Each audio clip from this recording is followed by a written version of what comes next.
ગુજરાતમાંથી હવે જઈશે બધા લોકોને ફ્રી જવા માટે. ફ્રી નહીં જવાનું, મતલબમાં 8,000 રૂપિયા આપી અને મહાકુંભ મેળામાં જઈ શકો છો. અને આ ટ્વીટ કરી અને જાહેર પણ કર્યું. 27-28 તારીખથી શરૂઆત કરી નાખી છે ગુજરાત સરકારે કે મહાકુંભમાં જવા માટે 8100 રૂપિયા જોઈએ, 8,000 રૂપિયા જોઈએ. મિત્રો, સરકારે જાહેર પણ કર્યું અને ખૂબ લોકો જેમને નોર્મલ અને જેમ તમે કહો એમ ગરીબ હોય કે મધ્ય વર્ગના લોકો હોય એ જઈ શકે છે મહાકુંભ મેળામાં.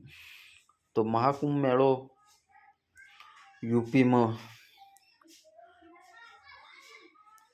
ખૂબ ધામધૂમ મચાવી રહ્યો છે અને ગુજરાતથી નહીં વિદેશથી લોકો આવે છે, વિદેશોથી અને આખા ભારતમાંથી અનેક રાજ્યોમાંથી લોકો 10-10, 15-15 દિવસ રોકાવા પણ જાય છે અને ત્યાં મેળાનો આનંદ પણ લે છે,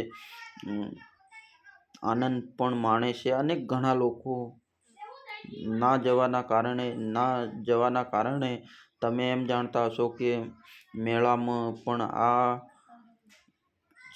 14 વર્ષે આજે એક જ વાર આવે એવું બધા લોકો કહે છે અને રિયલ કહાની છે. મહાકુંભ મેળામાં એક યુવતી છે, 16 વર્ષની યુવતી છે, એમની આંખોને જોઈ લોકો પ્યાર કરી બેઠા છે. અને ઘણા લોકો મહાકુંભ મેળામાં માળા વેચવાની યુવતી, મતલબમાં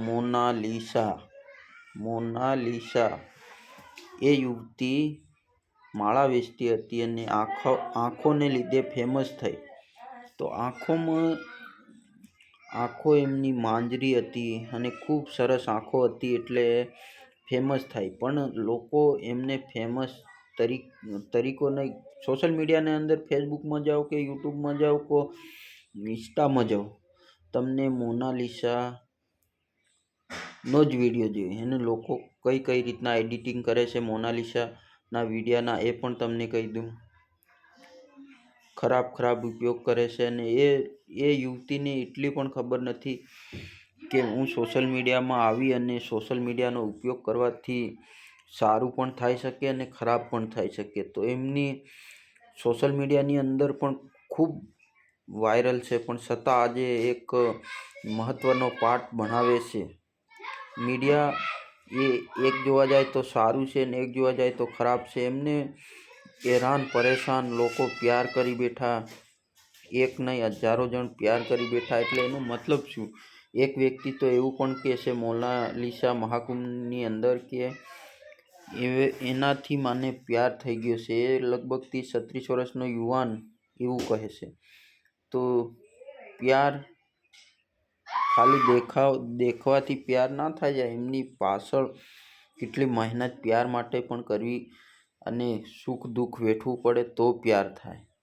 આજકાલના પ્યાર પણ એવા છે કે ખાલી મોનાલિસા ફેમસ થઈ એટલે હવે બધા આપણે એમને પ્રેમ કરીએ, એટલે સાથે હું પણ ફેમસ થાઉં, લોકોને ખબર તો પડે.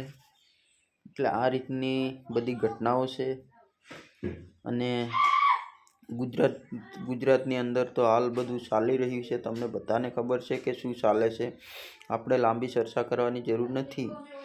ખાસ કરીને ગુજરાત સુરક્ષા નથી. હું કહું છું, ખુલ્લીને કહું છું કે ગુજરાત સુરક્ષિત નથી, કારણ કે આરોપીઓ એટલા બધા વધી ગયા છે. ખુલ્લેઆમ બધા જેમ ફાવે તેમ કરે છે, બળાત્કારોના કેસ વધે છે અને બધી જ રીતે હવે કોમાંડોમાં અને બધી રીતે ગુજરાતમાં એવું ચાલ્યા કરે અને દેશની અંદર બી કરોડોના કોમાંડો થાય છે. એ તો મોદી સાહેબ સારા છે, તેમને બધાને ડિસમિસ નહીં કરી દેતા. સાંસદોને, ધારાસભ્યોને ખરેખર ડિસમિસ કરી નાખવા જોઈએ. અમને ઓટોમેટિક બધું શરૂઆત થઈ જાય. તો આજના વિડીયોમાં બધી ગોળ વાતો છે. મતલબમાં સમજો ને તમે, મહાકુંભની બી ચર્ચા થઈ ગઈ ને આ ચર્ચા પણ થઈ ગઈ. બધી ચર્ચા એક જ વિડીયામાં કરી નાખી. ચાલો, જય હિન્દ, જય ભારત. આવનાર વિડીયામાં જરૂરથી નવો એક ટોપિક લઈને આવીશ.